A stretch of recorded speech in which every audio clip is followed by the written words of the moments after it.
Shalom semua. Banyak yang bertanya, bolehkah orang Kristen berutang?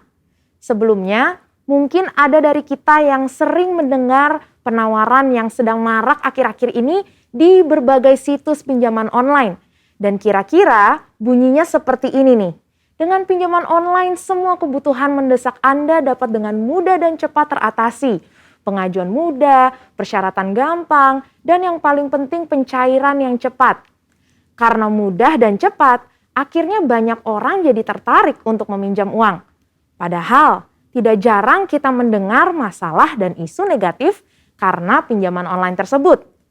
Namun sebetulnya, apa kata Alkitab tentang konsep berutang ini?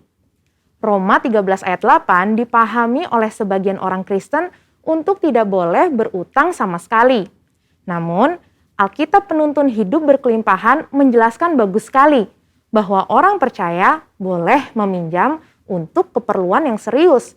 Tapi, jangan berutang untuk hal-hal yang tidak perlu, apalagi menunjukkan sikap tidak mau melunasi utang. Karena artinya, kita tidak menunjukkan kasih kepada Tuhan dan sesama. Justru, orang yang mengasihi sesama akan mengembalikan uang yang dipinjamnya itu. Dalam Mazmur 37 ayat 21 dikatakan, orang fasik meminjam tanpa ada niat untuk membayar balik. Sedangkan orang benar digambarkan sebagai orang yang pemurah dalam memberi pinjaman. Tapi bukan artinya kalau meminjam ke sesama orang seiman tidak perlu dikembalikan ya. Justru orang yang hidupnya dituntun Roh Kudus pasti akan mengembalikan semua yang dia pinjam.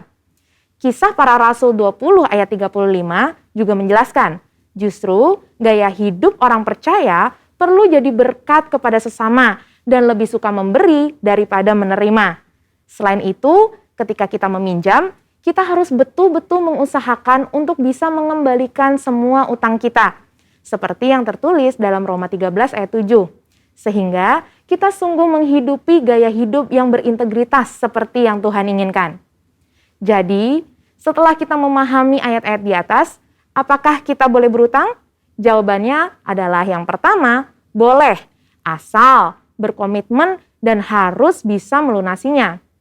FPSB Indonesia merekomendasikan pembayaran utang tiap bulannya maksimum 35% dari pemasukan per bulan. Tapi lebih baik sih di bawah 35% ya saudara.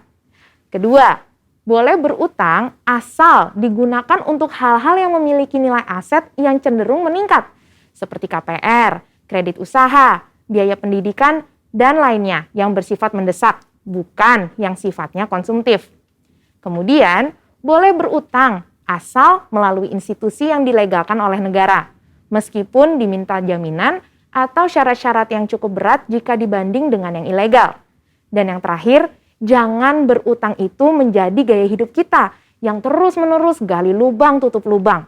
Kita harus percaya bahwa Allah kita mampu untuk mencukupkan kebutuhan kita seperti dalam Matius 6 ayat 31 sampai 33. Saudara, untuk penjelasan lebih lengkapnya dari tim teologi kami, silahkan untuk buka link yang ada di atas atau scan QR Code yang tersedia. Salam integritas, Tuhan Yesus memberkati.